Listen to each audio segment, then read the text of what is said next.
We are back with another edition of the Long Run Archives, joined by friends, colleagues, Brett Hornig, Jeff Colt. We have a lot to discuss. I'm not even going to do the pleasantries.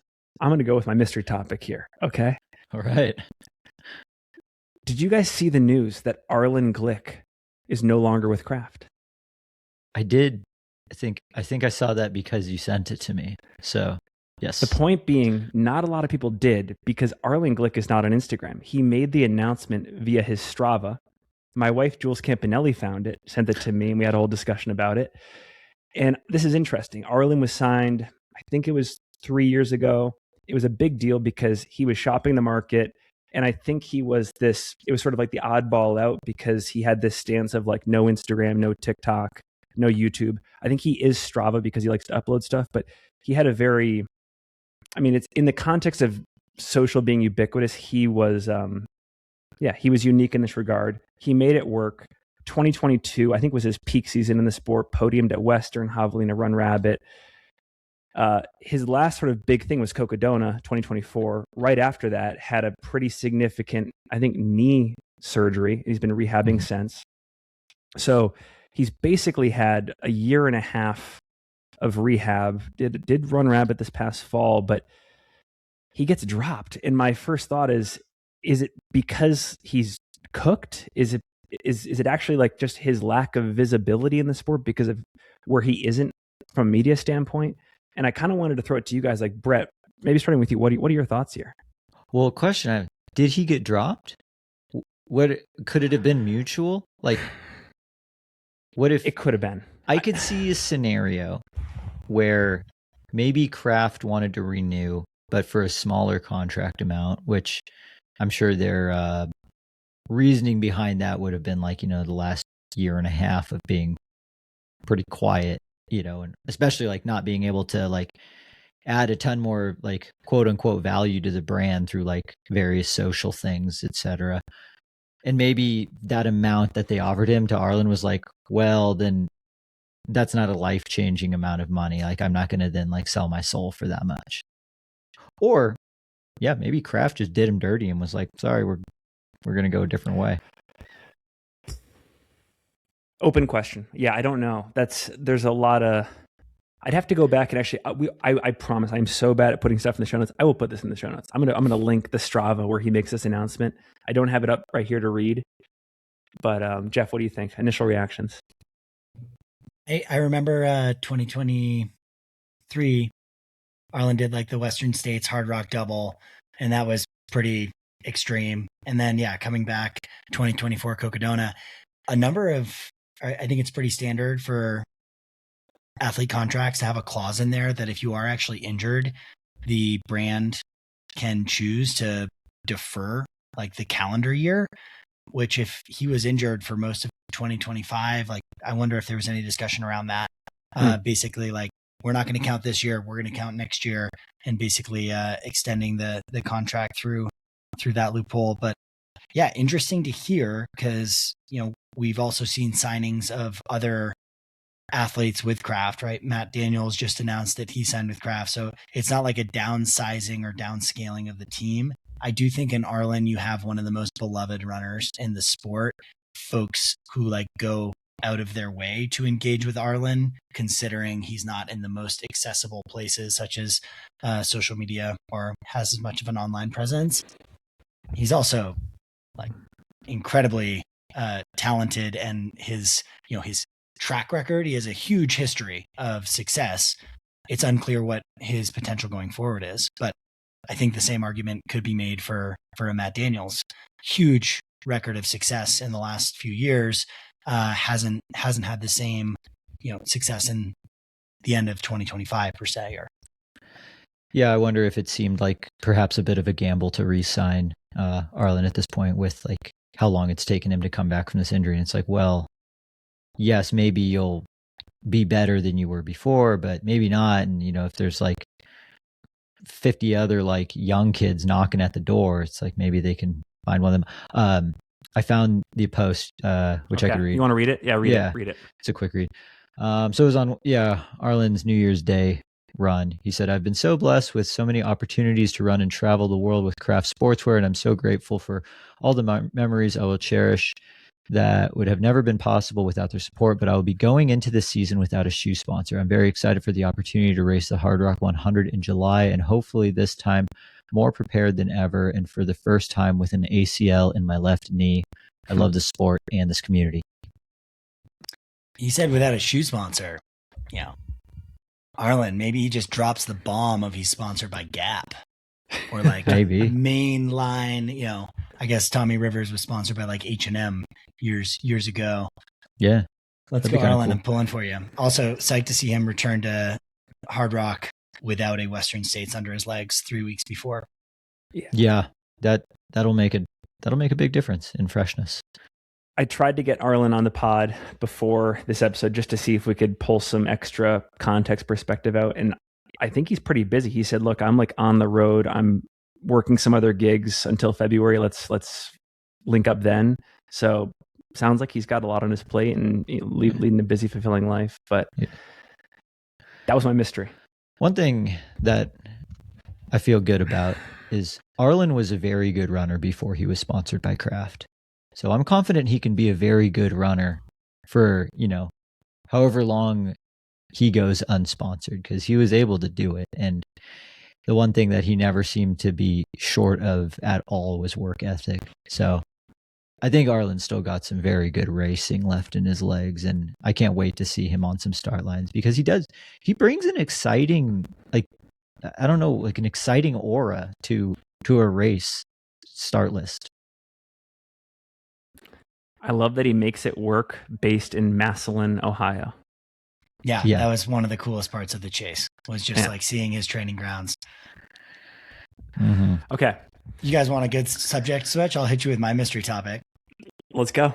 Okay, I think there's been comments of like, okay, it's all about, whether it was the show Sprint or, Starting Five, or like these shows that explore a sport through close following of a couple key figures through the season. What could that do for ultra running, right? Like we've had that discussion before. Well, I'm going to switch it up and you guys, what could an ultra running smut TV series like Heated Rivalry do for our sport? Because I don't think hockey has ever had the spike in interest and attention that it has had in the last 6 weeks since Heated Rivalry kind of swept many of at least my wife's heart. I'm sure a lot of people's interests. So that's I also think with Ultra Smut and USATF MUT, Mountain Ultra Trail, you could really lean into this, but I'm talking about like Dirty Ultra Love Story, just front and center on Netflix. Yeah, I mean, there's a lot of opportunities in the woods. That almost went over my head.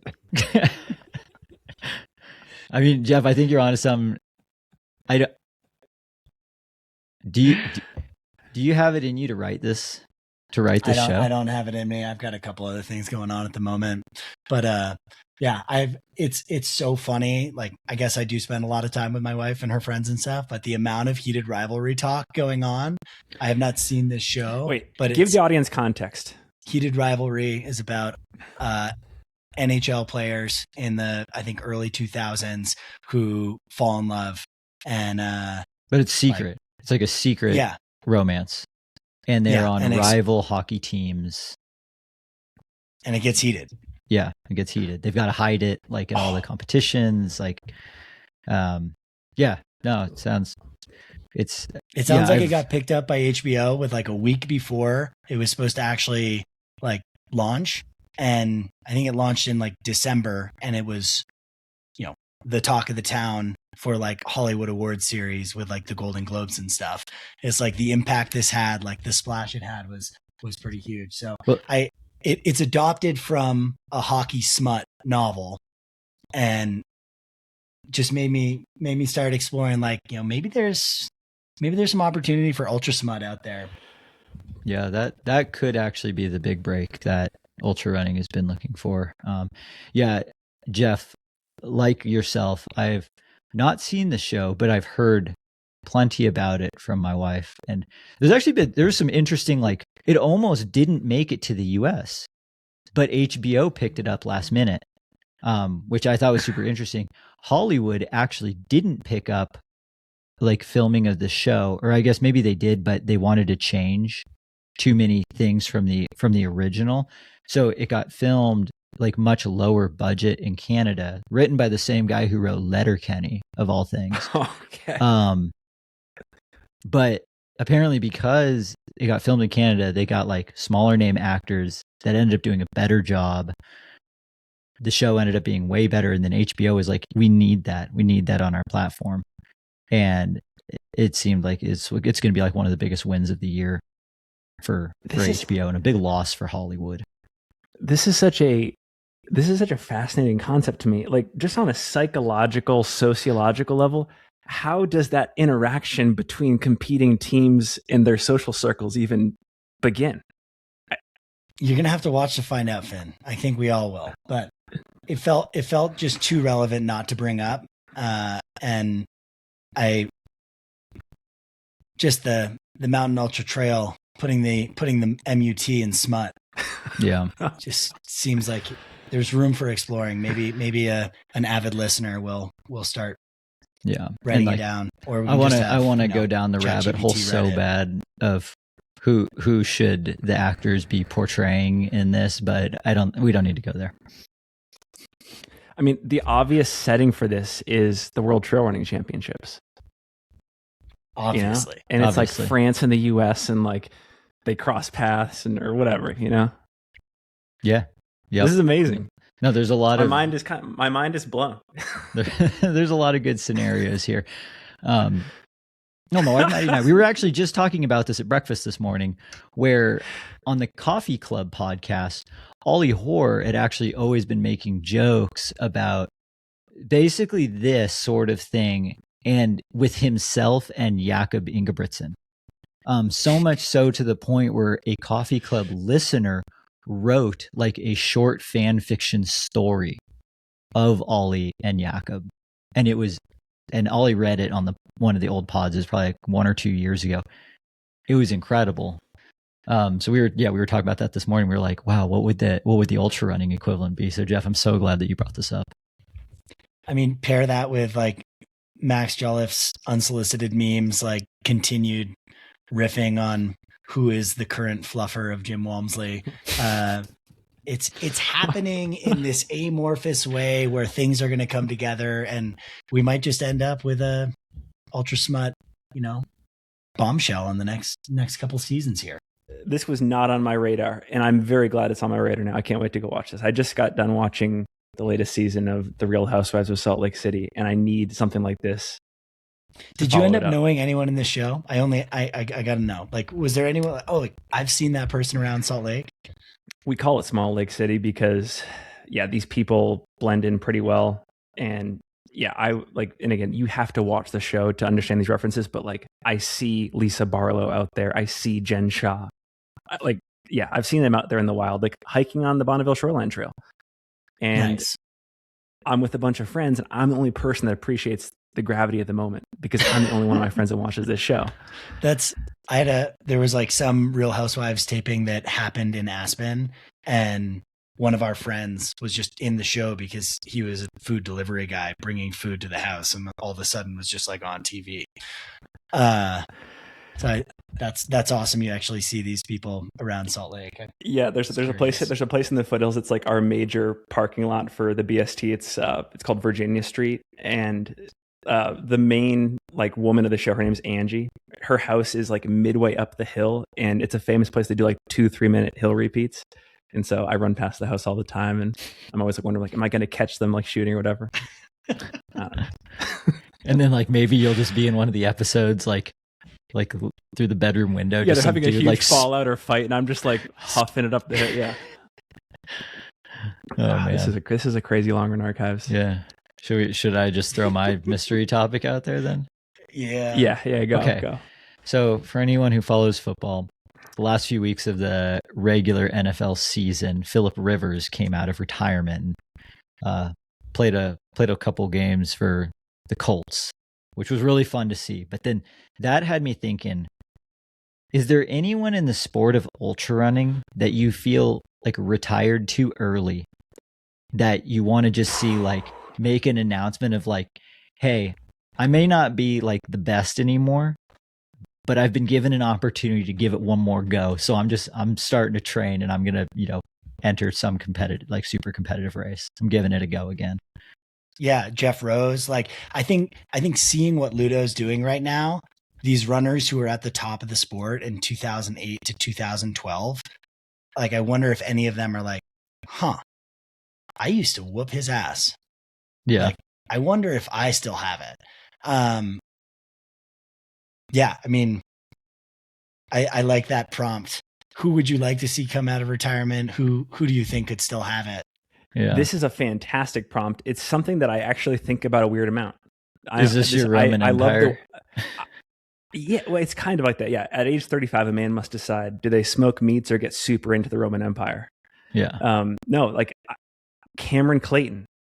Oh, that's a good one. This is a deep cut. So you've had to have been in the sport for like 12 or 13 years. Like 2013 North Face 50 mile, he took second to Rob Krar, and he had this like really interesting 2-3 years in the sport where he was like kind of on the top. He was competing at Speedgoat back when it was like legit, and yeah, going to blows against Rob at the height of his powers. And I think he just kind of blew up. He might have just been one of those classic, like, overtraining, under recovery figureheads of the era. And I think he's still only like 38 right now, but he's like totally removed from the sport. I once reached out to him on LinkedIn. I was like, I want to chat with you. Let's do a pod. Like, let's do like a Where Are They Now type pod. And he's like, no way. Like, I'm totally moved on. Interesting. I think he'd be a great one. Rory Bosio. That was who I wrote down. Rory Bosio. Really? Nice. Yeah, I wrote down Rory. Rory Bosio, like, she came to Carbondale for 5 Point Film Festival. I think she's sponsored by like one of the head foot shocks or something. And we did like a group run, and I was like chatting with her, and just seems like she didn't really want the competition side of things anymore, but like is still totally active and like big into, I don't know, just like getting out around the Tahoe area. But Rory just seems like if she wanted to be back in the sport, she totally could be. And then I kind of had like a part B to this as well, because I started thinking about it. Great prompt, by the way. This is a great prompt. It was like, if we go outside of the time window of like, who would you like to see come back out of retirement? Who would you like to see teleported from their prime to today's just current ultra landscape, so they could just compete in this generation or with this generation of ultra runners? Like, I mean, I feel like there's like the obvious, like Scott Jurek and Trayson, but like, are there any like other like kind of more deep cut names, like Cameron Clayton? That's a good one. Like, you like take Cameron Clayton from their prime and throw them into today's ultra landscape. Like, I would have loved to see like Matt Carpenter race David Roach at Leadville. In his feelers. I mean, we could give him some super shoes. They don't have to stick with the plastic bottles and hand sewn uppers. I kind of like also actually wrote Rory down for like both of this. Like, Rory could come out of retirement, probably still crush him race, but I would love to see like 2009, 2010 Rory just teleported into 2026. I'm trying to remember. There's a professional distance runner from Spokane in like the 60s or 70s, and he would routinely run from Spokane up Mount Spokane and back as a part of his training, like 80-mile training runs. I want to say, oh my god, it was Landry. Were they an ultra runner, or were they just like a marathon? No, Gary Lindgren. Like a Gary Lindgren 10K guy. Oh yeah, but running 80-mile training runs on the regular and like doing that stuff in high school. I think Gary Lindgren actually like checking out Tunnel Hill and like doing, the faster hundreds. Western States is a faster 100. Seeing him transfer like that interest in running long to a competitive environment would be super cool. Yeah, I've heard many. I like that. Like I've heard many tales of his like 200 and 300 mile weeks when he was like 20 years old. Quick thanks to Precision Hydration, the official nutrition partner of the Single Track podcast. I've said this before, but what I appreciate most about Precision is how practical their approach is. They're not trying to sell you a one-size-fits-all product. Everything starts with understanding your needs, how much you sweat, how much sodium you lose, how many carbs you actually take in per hour. That's why I keep pointing people towards Precision's Fuel and Hydration Planner. We answer a few questions about your body, your pace, the conditions you're racing in, and it gives you a clear, realistic plan that you can actually execute on race day. I've used this process in my own training and racing. It's helped me simplify decisions instead of overthinking nutrition when it matters most. If you want to check it out, head to the link in our show notes, which goes straight to the planner. And if you decide to order anything, feel free to use code SingleTrack at checkout on their site for 15% off your next order. Big thanks to Andy Blow and the entire Precision team for supporting the show. I'm going to go, I know this is only a generation and like a half removed. I'm going to go Magda Boulet, because I think a lot of these athletes, you just race in the context that you're given, and you do just enough to win. Mm-hmm. And Magda has some like road times from her prime that are, pretty competitive, and even in today's marathoning landscape. And there's a lot we didn't know about nutrition back then, and the gear is better now, and training principles. And interesting to say that with Magda, who's the head of GU. Well, but they've grown since 2015 for sure. I also think that Magda transitioning to trail like 3 years sooner would have been super cool to see. I think there's so much potential in these current conversations with Molly Seidel. What if you get someone who's actually in their prime coming over? And Magda, I felt like we got Magda a couple years past her prime. Yeah, Magda a couple years past her prime. Agreed. Yeah, Molly. That's what intrigues me about Molly's entrance to trail, because like Molly's like in the thick of prime running right now, getting into trail, and like that's like the big difference maker between like Magda, Des, Molly. Curious. I miss Chris Mocco. Oh, dude, that's such a good one. That's a great one. I just want him back in my life. That's such a good one. Oh man, how could I have that forgotten? Might be the best one. Yeah. That's a good name drop.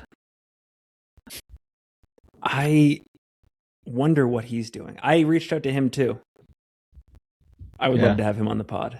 I would love to have him on the Long Run Archives. Yeah, last I knew, he was trying to kind of hack the system on like DoorDash and stuff to have like a bunch of food kitchens all in one like warehouse setting where like you could order a bunch of really high end food from like the same single type of menu. And I don't know. He was telling me about his business plan. Dude, like the 3PL, but for food. Dude, the Cheesecake Factory. Kind of like a 3PL for food. The Cheesecake Factory. Perfect. I have never eaten at the Cheesecake Factory. I cannot attest. Oh, they got a menu bigger I love than the the Cheesecake Bible. Factory. This would be for delivery though, but it was super cool what he was doing. He seemed very bought into it. I like that idea. Brett, great prompts. Those are great. Thanks. By the way, you know what Jeff Rose is doing, which I'm going to give a shout out here. Jeff makes coffee. I just bought 5 pounds of coffee off him a couple weeks ago. I get it every New Year, and he's really good. I mean, as you can imagine, he's good at whatever he does. He's great at making coffee. I love his coffee. So, can you link that in the show notes? I'll ask if I can put his email address, because I just shoot him an email. And I'm like, hey, can I get like 5 pounds of coffee? He doesn't have a storefront. Well, he's got his. No, I don't think so. I think it's like I don't know how much I should say. I buy coffee from him. It's fantastic. I will see if I can open the floodgates for him to get more business. Yeah, I want to buy some. Like it's Jeff really Roasting Co.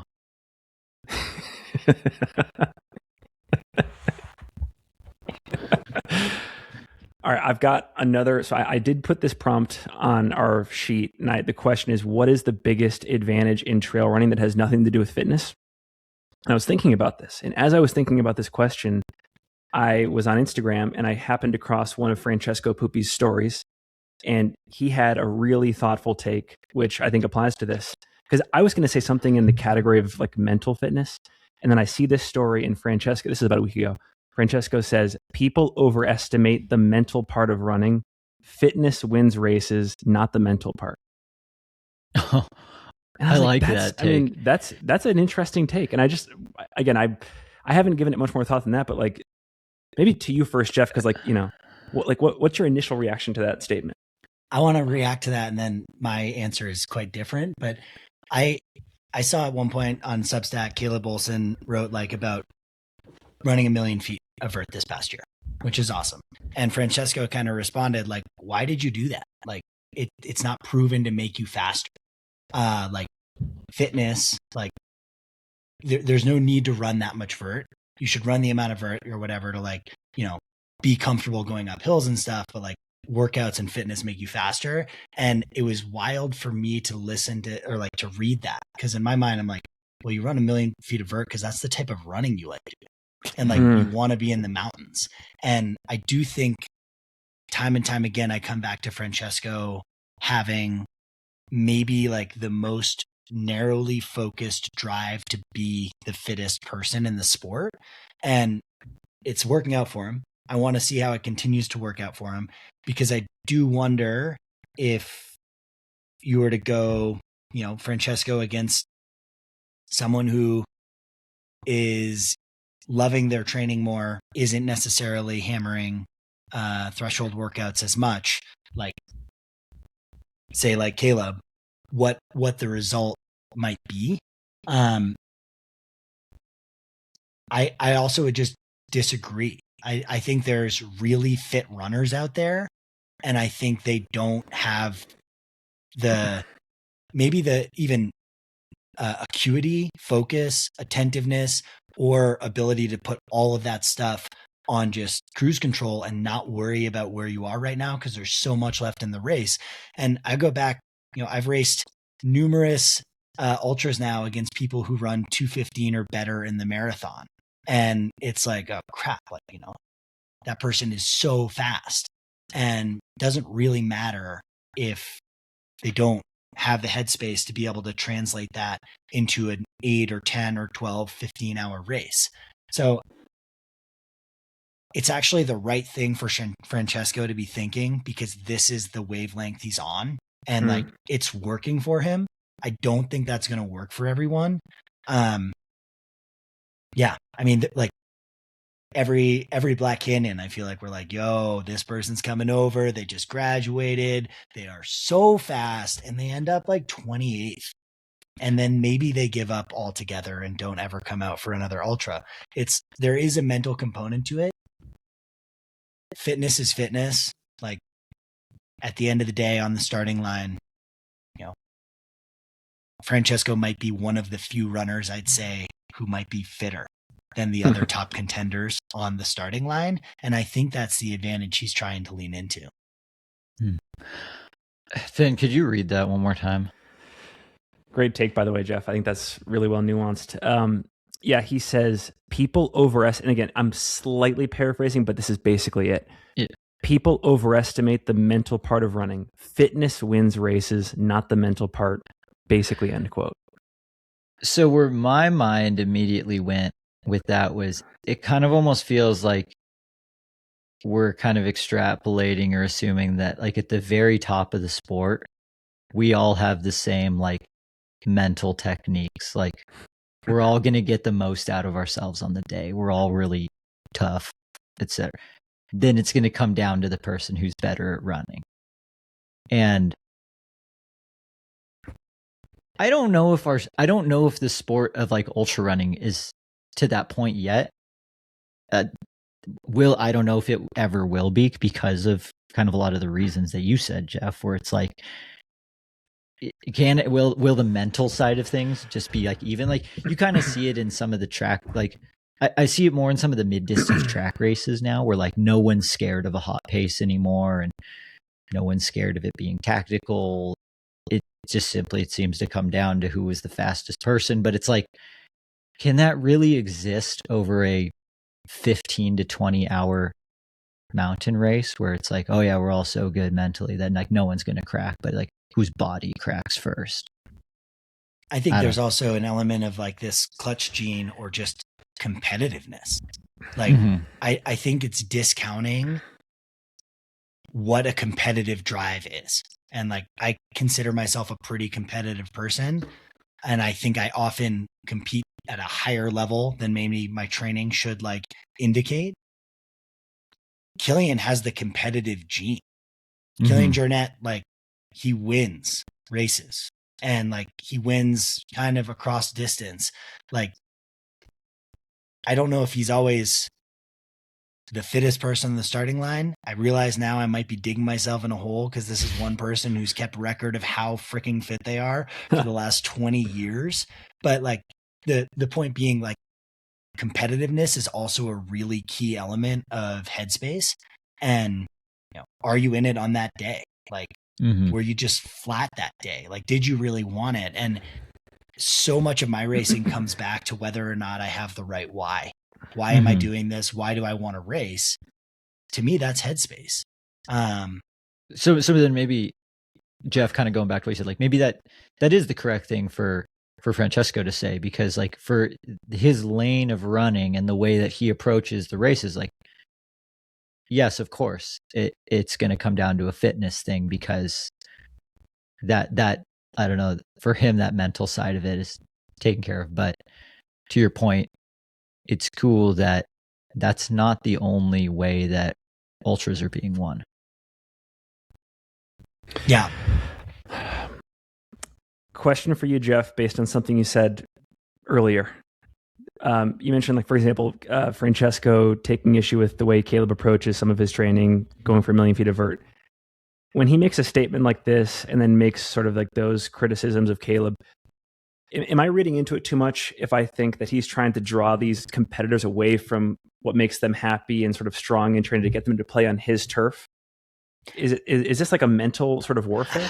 Oh, is he just saying that he doesn't care about the mental and then playing mind games? I love that. I mean, maybe. I think he's actually just like, hey, objectively, if you look at all of the data, like, if you are better at running fast, then you're going to be faster at running up hills than people who are doing 1,000,000 feet of vert on hill repeats. And that, like, yes, like fast, like that's the one area it translates. But I think durability, I think like your ability to run downhill, like I really hope that we get to see a healthy Francesco line up to Western States this year. That's a demanding course with a lot of downhills. And I know he's shown his colors on the Canyons 100K, but like, I think he's saying 1,000,000 might be too much. Like, you might be overdoing it by a good margin. Why didn't you optimize and do more time doing threshold work? Yeah. And as someone who like would rather be in the mountains every day of the week than do threshold work, the answer to that's like super clear for me. One of the reasons I bring it up, and actually, Brett, you might have even sent me this reel, but I listened to the Eric and Aisha podcast, part of the Sidious Mag Network, and Eric Jenkins is recalling a story from back in 2016 when he was training in Park City, and he got to know Matt Centrowitz pretty well. And they were talking about Matt's aura. Yeah. And Matt would record these videos of him at the checkout line at Whole Foods ordering like Ben and Jerry's ice cream. He would put it out there in the universe. And then after the video, he'd just go return it to the frozen aisle, because he wanted people to think that he was eating ice cream during the peaks of his training. I got the Francesco vibe here, that maybe he's just trying to get into people's heads, being like, the mental stuff doesn't matter, just go get fit. Oh, it's more of this in trail, please. Centro's aura, Francesco's aura.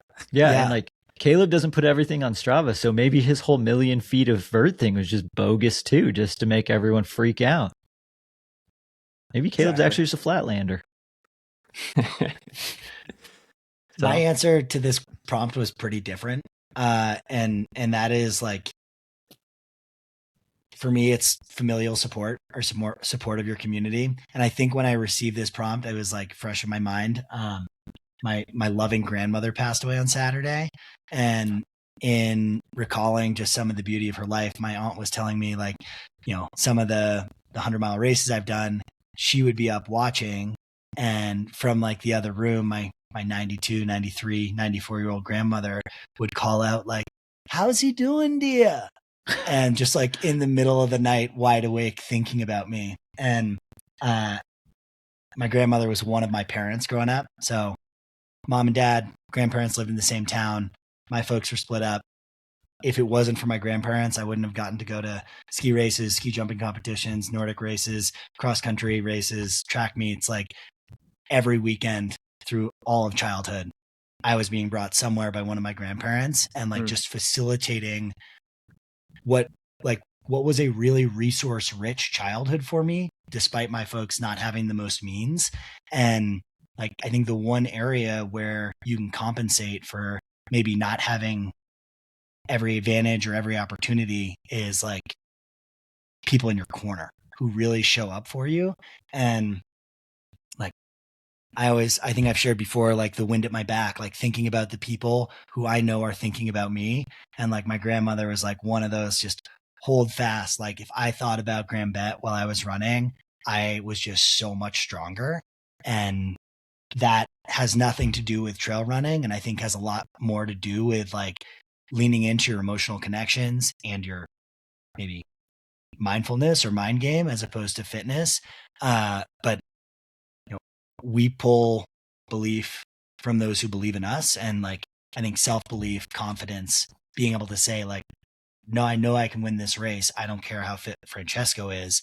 Like that core belief comes from those who support us and have kind of been there for us. So that's always the secret I go back to of like, that's a core tenet of like, when I'm going into a race, who am I going to be thinking about? And who am I asking to think about me so I can actually share some time with them out there? That's a cool homage, by the way. I love that. Rest in peace, by the way. That's, yeah. Yeah. Okay. For this one, I was inspired looking at what went down at Hoka Team Training Camp in Portland this past week. I wrote down training partners. I think it's both a blessing and a curse, but like of the runners that wouldn't crack in this scenario, could you imagine just like Hans, Jim, Hayden, Francesco, Adam, John, like that group right there? Imagine if they were forced to spend every single day together getting ready for these races, Black Canyon, Western States, UTMB. Of the ones that don't crack, how many breakthroughs do they have in the sport? One of them would get so good. I think this, like, if we go back to the Coconino Cowboys, like one did get really good and the others did crack. So in this scenario, maybe we can bet on Jim not cracking again. But older Jim, 36-year-old Jim, he's not 26. Yeah. I think training partners is a really good answer. And it's something like I often think about. Like one of my favorite, anecdotes in the trail space is that Ben True was able to pay Dan Kurtz to like move to the Upper Valley to train with him. Like that's sick. That's the type of sponsor support we should be looking for. It's like, this kid's fresh out of college and can run up mountains and run track workouts my pace. Like, can we relocate him to my town?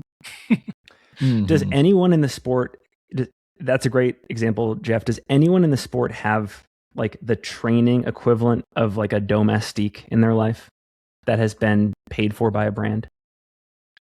Leah Yingling? Yeah, I was gonna say Leah's probably the best example of that with Mike. Mike is a domestique. Mike is a super domestique. He is. Is that fair to say? Dude, that was good. I think so. I mean, I think of like Hayden and Dan as a great training duo. Like they're not together all the time, but when they get together, like it seems they do some like really quality training together, and seeing them actually play out, over a couple Western states where like they're able to basically be neck and neck is, I guess it was just 2024 that they really let that shine.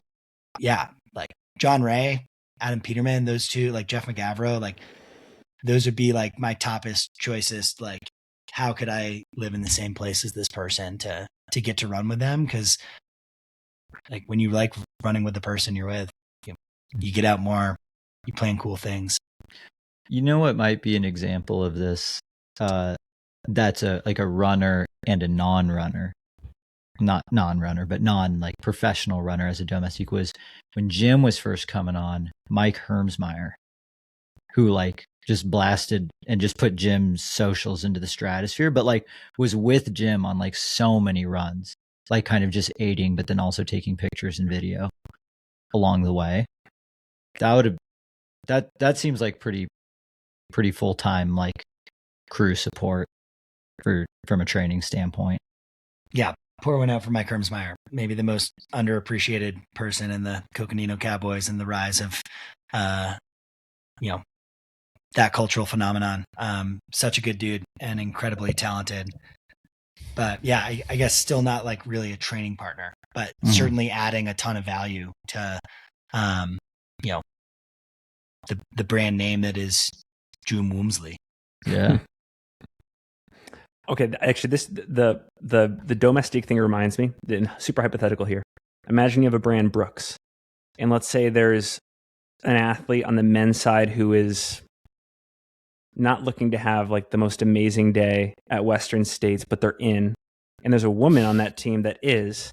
What if that male Brooks runner effectively paces the female athlete to Forest Hill? How do we feel about that situation?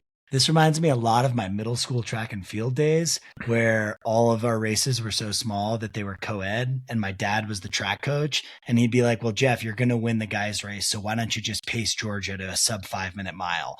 And like every other race I did was just pacing our top girls. Yeah. I mean, there's like, who was it with Ryan? I feel like this just came up like 2 years ago of someone getting into Western States and being like, can I just run with this person the whole time and pace them? I don't recall. I've never seen anything in the rules about this.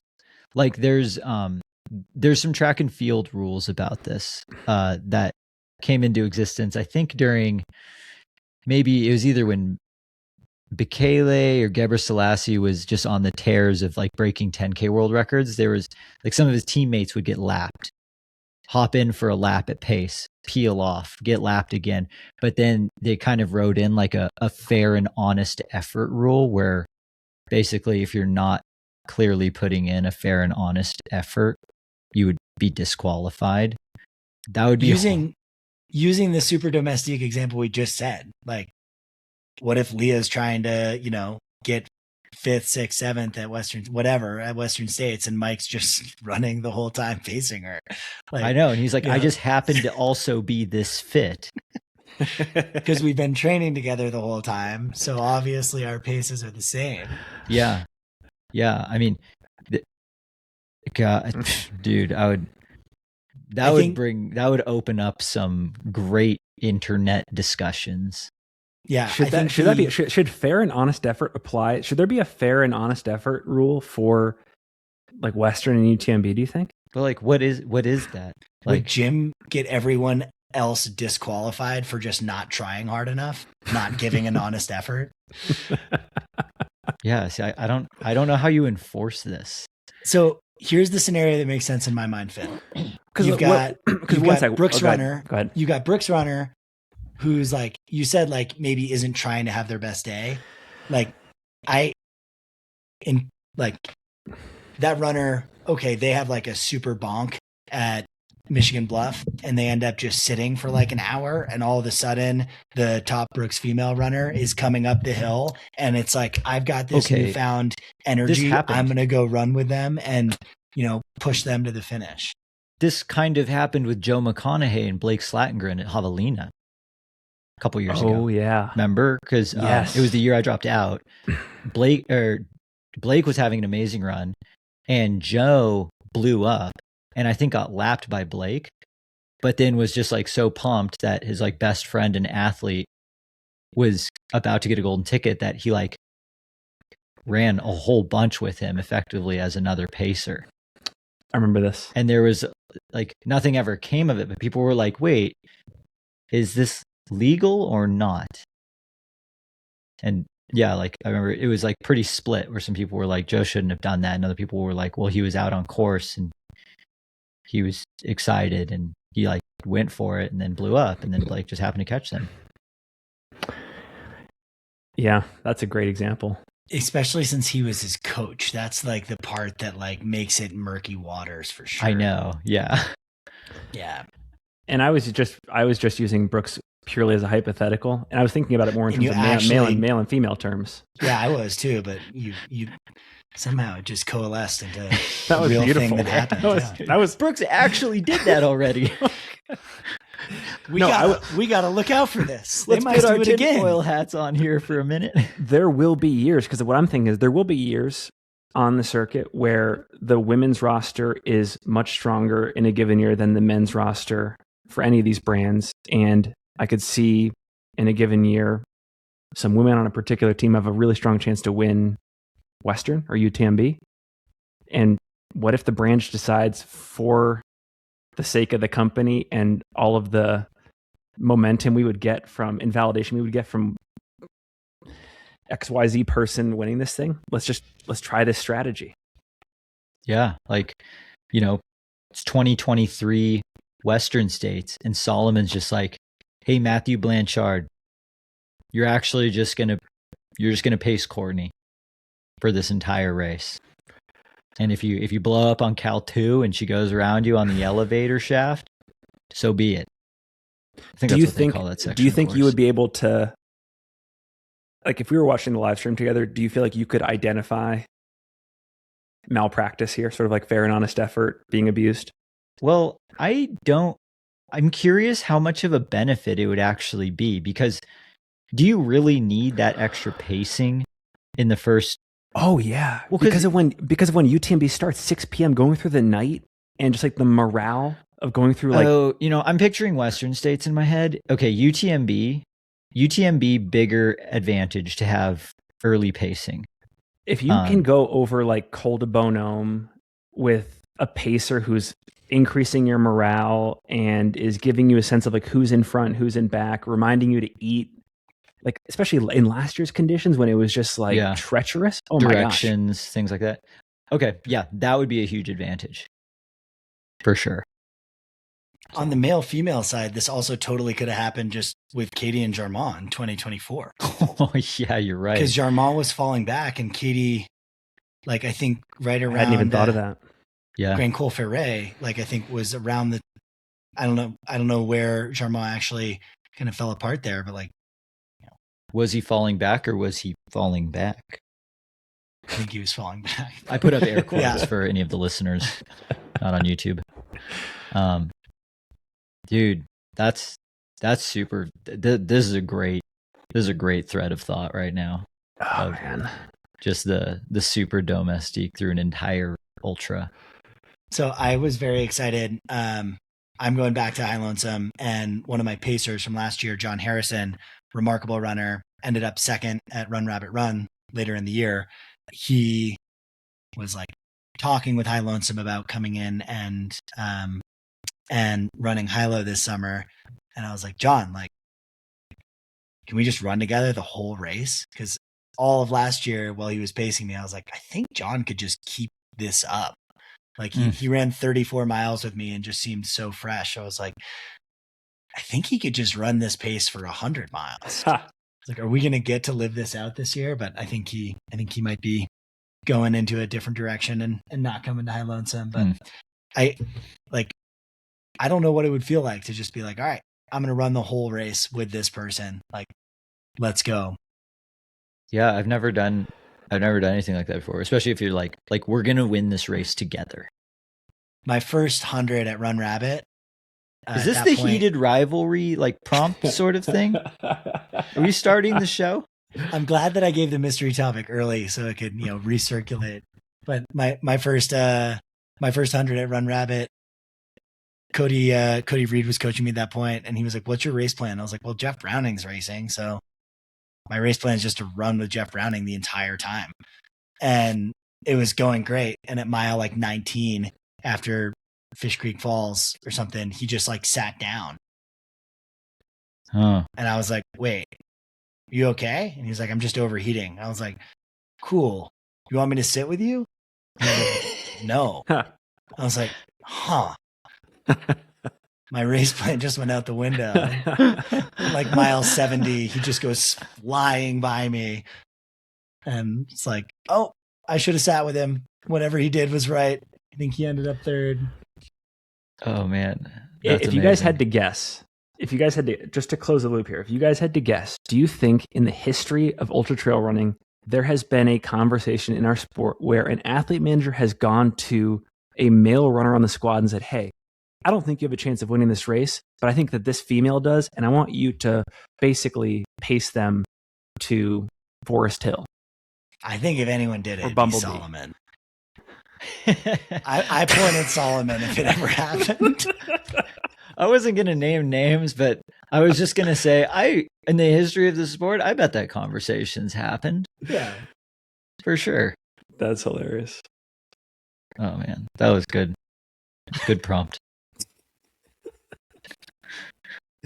Dude, that track reference, though, like that was a thing in track with it was Geber Selassie, maybe. Geber Selassie. Okay. Yeah. So that is something to watch out for in track and field. Well, not anymore because it's a rule. But in history, there was a time period. Yeah, where people were just like, well, this isn't against the rules, and this would definitely help. Because like all the pacers have to start the race at the same time, but like where they need the pacing, like where Geb needed the pacing was in the second half of the race. It's like, well, how do we get the pacers to keep up with me through 7K, 8K, 9K? It's like, oh, if they get dropped and then you lap them, then they can speed back up. I don't know. It's like something like that could totally happen at like a desert solstice. Yeah, I'd be curious if there's a rule for. I think that probably has happened at desert solstice. Yeah, and like if it's a USATF event, it should, I think, technically be in the rules. I bring it up, but it doesn't. And again, it doesn't totally feel wrong to me in an ultra context. I think it, because I believe it. Because we talk about these are teams. These are teams, right? We call them teams, even if it's just the name only. And this is teamwork. I mean, if we're winning at all costs, I think it's easier to just dope than try and get two people into Western states on the same team, and then just piss clean on race day. Like if we're really like talking about just breaking rules and stuff. I hear your sentiment though, Finn. I think Brett kind of swept it aside with that comment, but I think it's kind of cool. I think it's cool. Like actually, if this is something that we could watch out for, and then either root for, root against, and because then I mean, again, back to super-domestique. It's like, oh, it looks like yeah.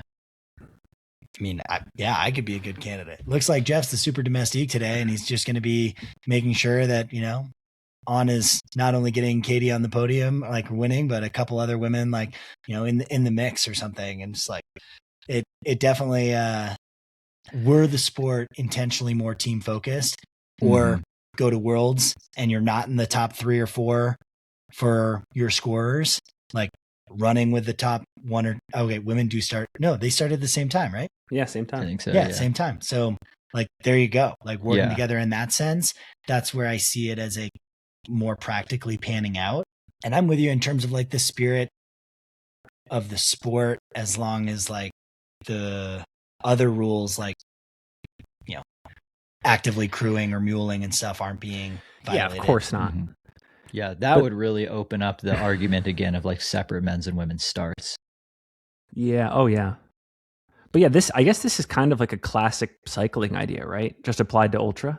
Yeah. Like I think it'd be really cool to see like if we had like separate men's and women's starts, and like on Solomon, like ACG, they all built up like really strong men's and women's teams surrounding like one person that's trying to win.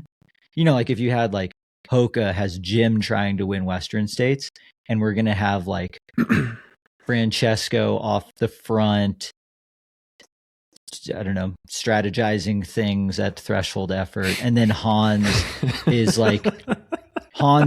coming into the aid stations 20 seconds before Jim, so he can be like screaming and letting the crews know that that Jim's coming. And Rodrigo and Adam are table topping other competitors, and and then like, and Adam's, we're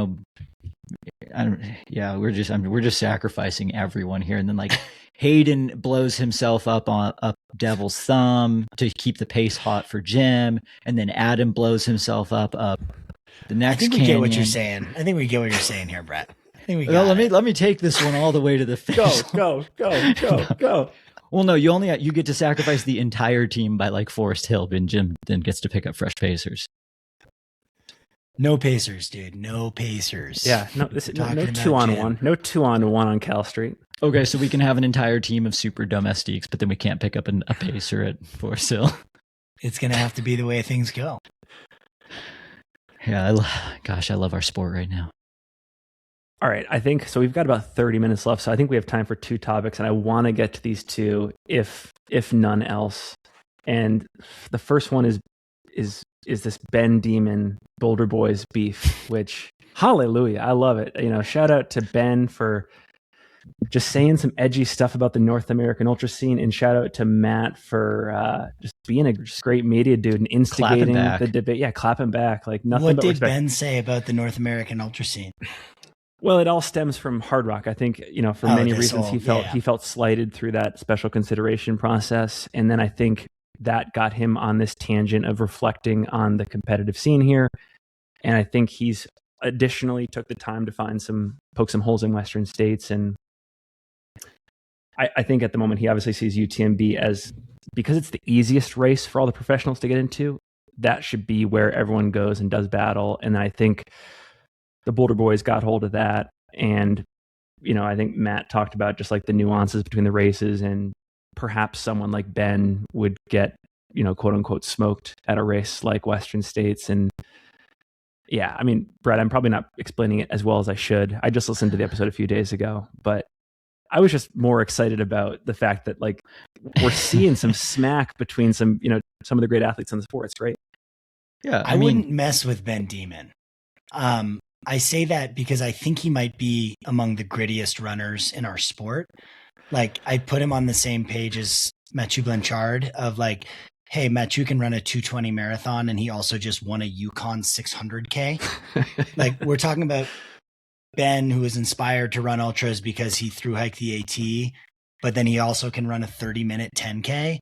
I would probably bet on Ben over any Boulder Boy in any distance race, in any conditions.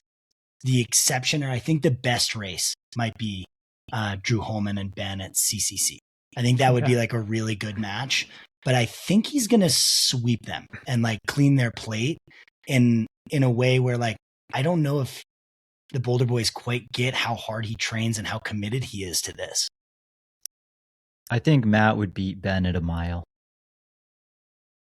At elevation, you might be right. Or sea level. Sea level too, huh? Yeah. I mean, Matt's PR is 3:59. Yeah. And sure, maybe and how long ago was that? Yeah, but when was the last time he tried to get back into that shape? I mean, we see Matt. Ben's trying. We see That's Matt all get I'm into saying shape. is Ben's trying. Yeah, but I think I put my money on Matt in a mile over Ben. I didn't listen to the entire Boulder Boys episode, but we got some good notes from some friends. And the one problem that I had with the Boulder Boys argument that Ben would get smoked was because that the course was like too fast and too runnable. And I don't think that's actually that's not the angle of argument I would have taken. Mine would have been more like, I've seen Ben have really good success in races that are more mountainous weather conditions and not like 100 degrees. Mm. Yeah, I think active cooling would be like something he'd want to dial in on. But not that Western States is Western States isn't, it's a fast 100, but in the grand scheme of things, it's still not that fast. It's what, 8-minute pace? Yeah, I was going to say, didn't Rod break it down to like, you need to run 8:09 pace? Like, that's what we've got to do. That's not fast. Ben Dhiman is fast. Like, I guess that's his track work recently has been fun to look at on Strava. It's a funny one. Like, I didn't know that, Ben had made some grandiose remarks about the North American ultra scene. I'll say, like, it was Ben pretty French. I will say it was not very American. But yeah, I think he is one of the more impressive runners in our sport, especially when we look at range. And I like, if I were to put money on two guys, I think that could break the AT, like supported record, Jeff McGavro, Ben Dhiman would be like top of that list. Money on who could jump into the 200 scene as just, elite 100-milers and beat everyone by 12 hours. Ben Dhiman would be like top of that list. I'd put him at the top of that list too. I think he has incredible range. Yeah, I don't know. I don't listen to the Boulder Boys, but like hearing that from you guys, I'm like, what are they talking about? I love it. I think Seth versus Ben at Western States would be a good race. I think we're looking 14:20 versus 15 hours, which is what Seth ran. I think Seth's improving on it. 15 hours your first go. Is he going back? Yes. Yeah, he's cool. back. Cool. Yeah. Yeah, I don't know. I think back to Francesco's point on mental game. Like, I think Ben's working on that mental game in a pretty real way. But as a fellow competitor, Jeff, and also a appreciator of media, what are your overhead thoughts on just the gesture of instigating here, the feud, clapping back?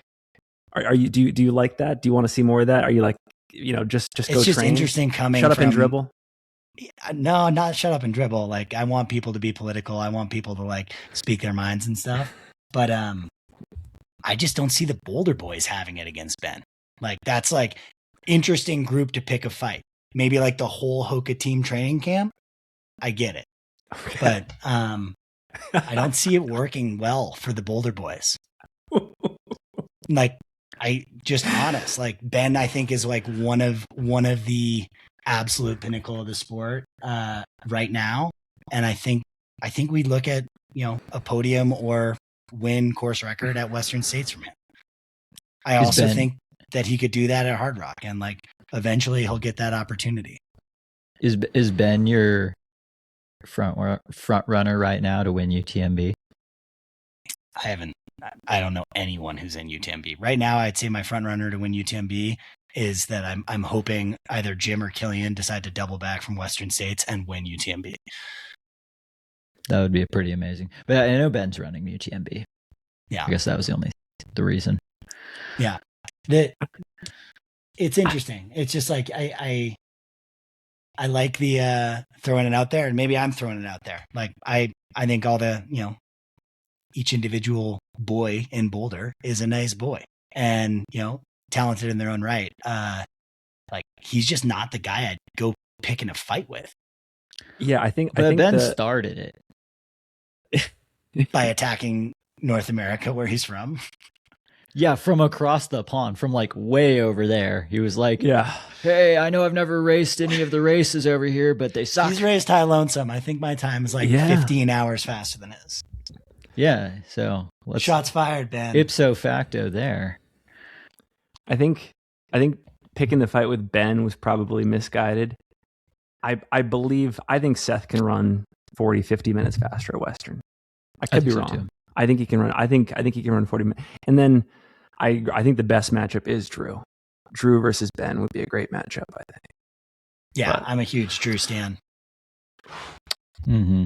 Kudos to Matt, though. I think I as a media person, as a talking head that lives off the drama. Thank you, Matt, for starting that. And it was cool to see that all go down. We'll have to get a Craft ASICS 2-team meet. Yeah, and like we need some. That's one thing Matt has that Ben does not is super-domestiques. Give me a call, Ben. Yeah, I know. I'd rather fight for you than Boulder. When these two groupings of people get to race, one thing's for sure, I will be watching. Yeah, definitely. All right. Last one here.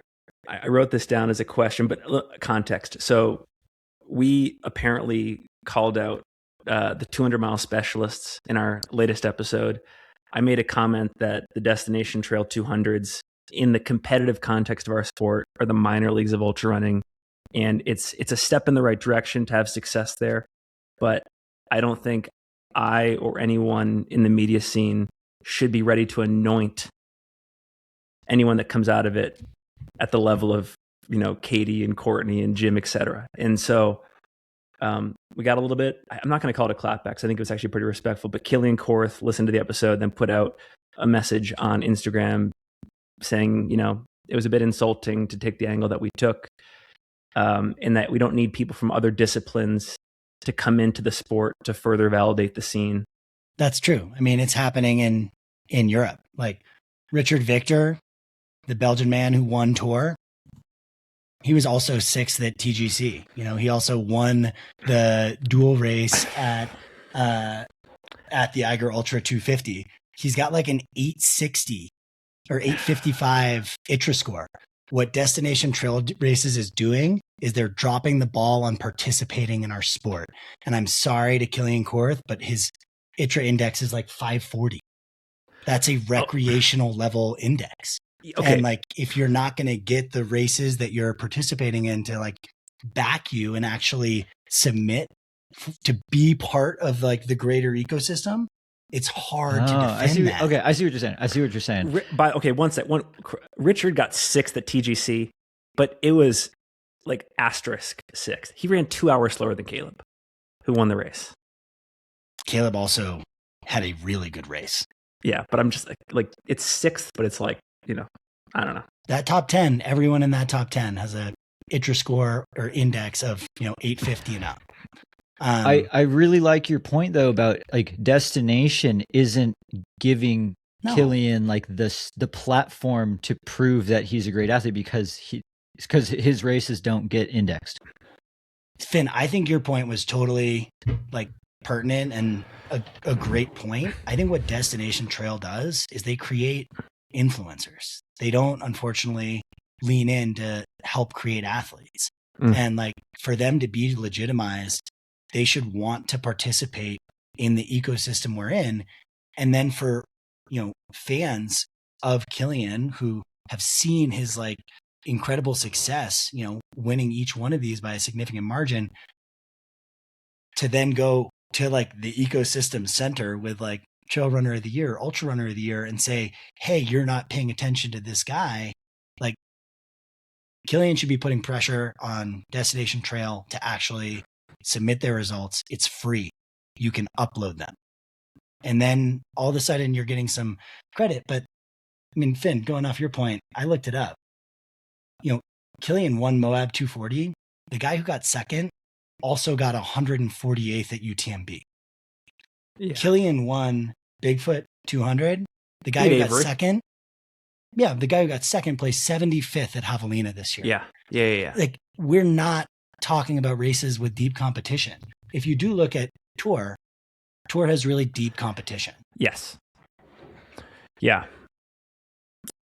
I think the point, and I was not trying to discredit Killian. I was just trying to say, like, there are tiers to this. I think maybe Cocodona is the one on the North American scene, but even then, I think it pales in comparison. For now, it pales in comparison to Tour. For sure. And I wasn't trying to put words in your mouth, Finn. I was approaching this with my own heated rivalry. No, I have no rivalry with Killian Korth. I just wanted to plug that. By the way, Jeff, I've you listened, do now. You do. Well, I will say this. So we're hoping to have Killian on the pod in the next week or two. Yeah, I listened to him on Cam Haines. He was on like a bunch of the pods and Smith. Really interesting guys. Like beyond ultras, super worldly, interesting.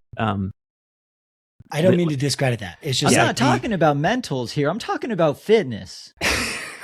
Actually, I am talking about mentals and fitness. I think they're both important parts here.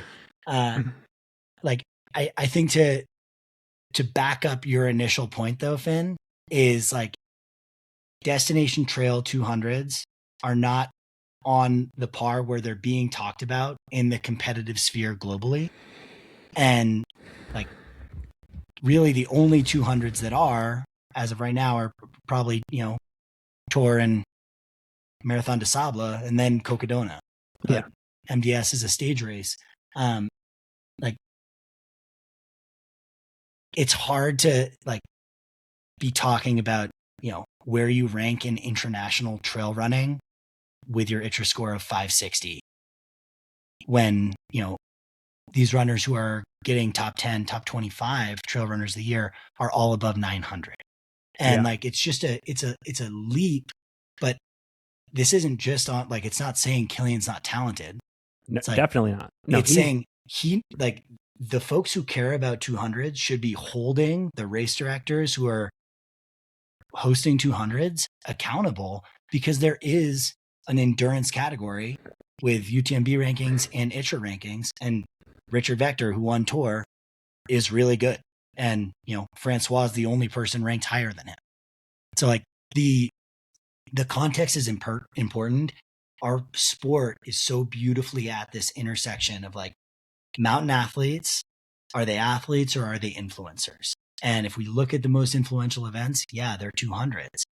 Like, if you still want to be an athlete, you need to go to those races and tell them, hey, this is really important to me for like sponsorship, for standings.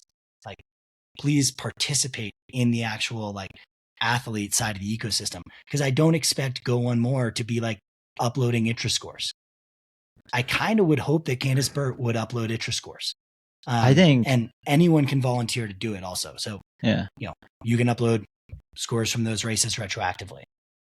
I mean, I also think though that like the way that like Killian's Instagram page just absolutely skyrocketed in the last year. And I think the potential sponsorship opportunities that he's getting or going to get or have gotten from the avenue at which he's had success have nothing to do with the submitted ITRA score.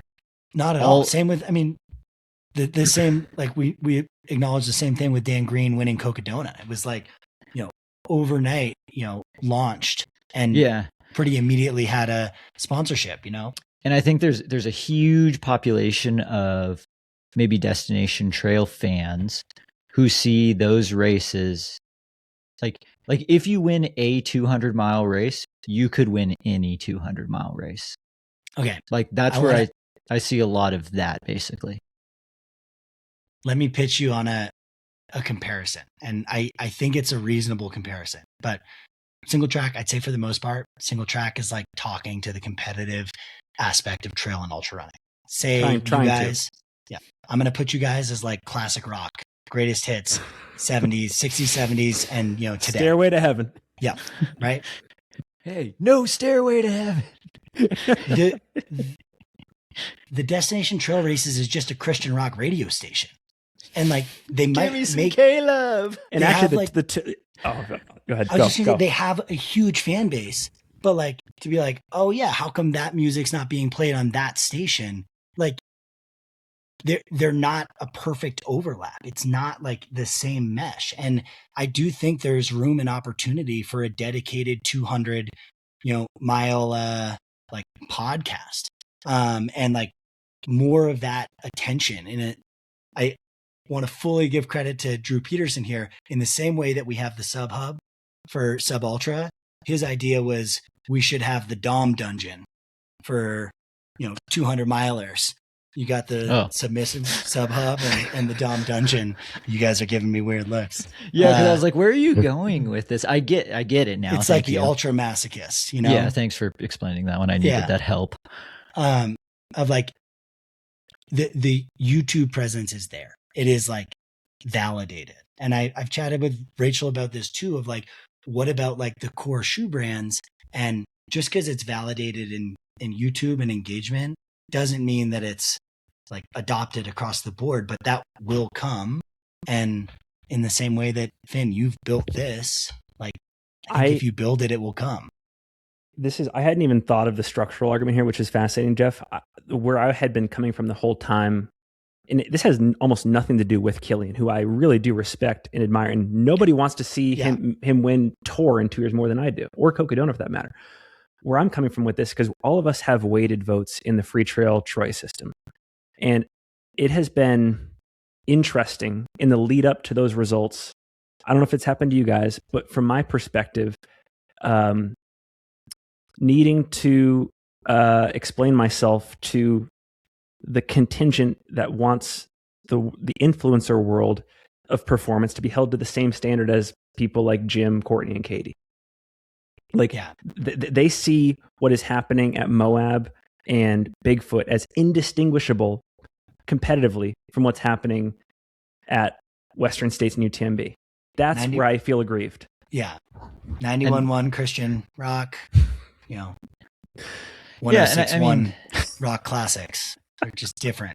Well, and I guess, I mean, a lot of the base of that argument, which like I can't fault anyone for, is that like 200 milers must be harder than 100 milers because they're twice as far. And we don't see any of the world's best 100 milers even wanting to try these 200 milers. Kilian just ran like 2,500 miles and biked across Western. Like, exactly. I don't know.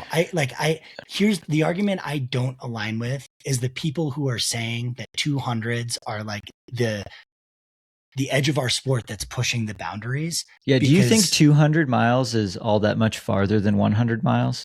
It's twice as far, if math would tell me. But no, in terms of like experience or time, I actually don't think it would be that different. I've not run a 200. I've just chatted with folks who've done. Well, Finn, you have. I have run 200s, and I will tell you that I think they're easier than hundreds. Is it a different sport? Is it? It is because it's new, but it's about to be, and Rachel Entrinkin would say this too, it is about to be the exact same as 100 milers and 50 milers. It's going to be raced at that level. Yeah. Exactly. Like handoffs. Yeah. And like this idea that there's a specialist or there's a category of people that are just dedicated to that and they have domain expertise and are like untouchable and have competitive advantage. It maybe for like a very short amount of time that was true. Not now. I don't think it's true. And I again, like, the cutting edge of the sport, the people pushing the envelope, like I pretty much always come back to Kilian Jornet.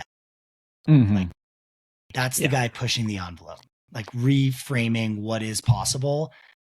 Just jumping to a 200-mile race is not reframing what's possible. And I am a firm believer that you put Jim Walmsley in Cocodona and like we're talking 48-hour finish times.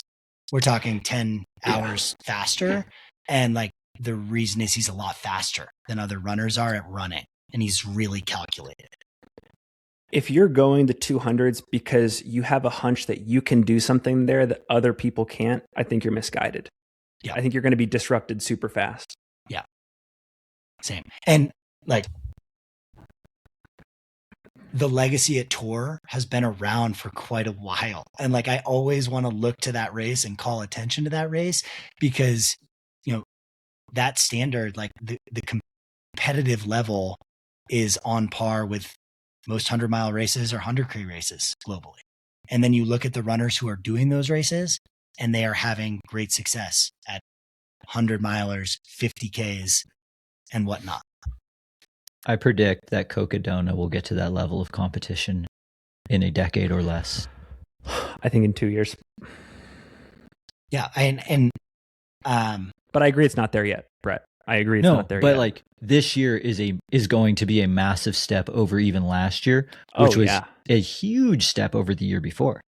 Yeah. Like it's been, big steps. 2 at a time. Phil Dunphy. I also like, I have no, I'm just trying to speak to the structure of like the system. And like, if you want to play in the space, like put pressure on the races and, the brands involved to play in the space. That's I mostly really appreciate a reflection on Destination Trail. Yeah. I appreciate you bringing that up because I have never thought of it that way. And you're right. Like, let's just put some index scores to the performances. It's like, how hard can that be? There, apparently right? Not that hard. Yeah. Yeah. No, that's a great point. Did you guys listen to, the New York Times interview with Kilian Jornet? I did. No. What'd you think? Lulu Garcia Navarro is an amazing interviewer. She's like, I love listening to her. I wish that it was a little bit longer, but I also kind of like get it worth a listen 100%. There were a couple takeaways where I was like, wait, I want to hear more about like this whole situation on Everest where Kilian is like thinking that he's trying to save someone who he doesn't know and like ends up saving himself. Like there were a couple things. The biggest one for me, the biggest takeaway was his rest and recovery. of like, yeah, no, I pretty much have always gotten 6 hours of sleep a night, and that's fine. That's good for me. And I got 6 hours of sleep a night while I was doing the States of Elevation, and that felt good. And at the end of States of Elevation, he said that he felt like he was fit enough to do it for another month. Dude, Eliud Kipchoge has talked about sleep in that same way, actually. I'm just like, yeah, no, I get like 6 hours of sleep a night, but it's whatever. Just like no emphasis on like the importance of rest and recovery in his training and anything. But the New York Times, speaking to a huge audience, trying to like both humanize this person and also put into context how abnormal and like, you know, otherworldly his accomplishments are. So with that goal, I think they did a good job. And also cool that it didn't turn into like a new normal kind of like puff piece of like, check out this brand. He came and ran across all the biggest mountains. Where'd you hear that about Eliud, Brett? It was an interview from him like a long time ago, like something around the first Breaking 2 attempt, where, you know, they were talking about how, like, you know, when you go to like, you know, the Kenyan training camps where, you know, all you're doing is like eating, sleeping, and running. And, you know, they're talking like some people are like sleep for 10 hours a night plus like a 2-hour nap in the afternoon. He's like, yeah, I'm lucky if I sleep 8 hours at night, and I usually don't take a nap because I wake up and I'm like, I'm good. Like I found that that's the amount of sleep I need. And then he just like, I was like, what? Because that's always been like a thing for professional runners. It's like they're like professional sleepers, but it seems like there's a few outliers where they just don't need that. If you get an extra, if he truly only needs 6 a night, most of us need I need 8 to function pretty well. That he gets an extra 2 hours a day. That's 730 hours a year. That's like 16 to 17, 18 public math, 40-hour work weeks. It all makes sense why he can do what he can do. His output in so many domains is insane. It's crazy. Yeah. I also love the format that they do where they do part of it in person, part of it remote. I don't know if that changes the psychology of the interview at all, but I always find like when Lula does a lot of her interviews, it's that. Like they had, I listened to the one that she did with Greg Gutfeld from Fox News, where like they did some of it in person and then they called him back like that was an incredibly good interview. Yeah, that was really fascinating. Yeah. The interview is a great show. Yeah. Okay. I think we probably should put a lid on this one. I can't believe the places we went in this episode. Super wide ranging. I mean, final thoughts, Brett. Final thoughts from you. Any final words? I mean, this was about as classic of a long run archives as I can remember, where we only touched on about a third of the topics, but I wouldn't have it any other way. I feel like we covered so much ground here. It was just like an orienteering race, except we didn't know where the finish line was and we had no maps. Well said. How about you, Jeff? I want to finish with a question, which is, are we going to entertain the winner of the Burrito League when she or he complains about not being considered for Trail Runner of the Year? Exactly. I'll hear them out.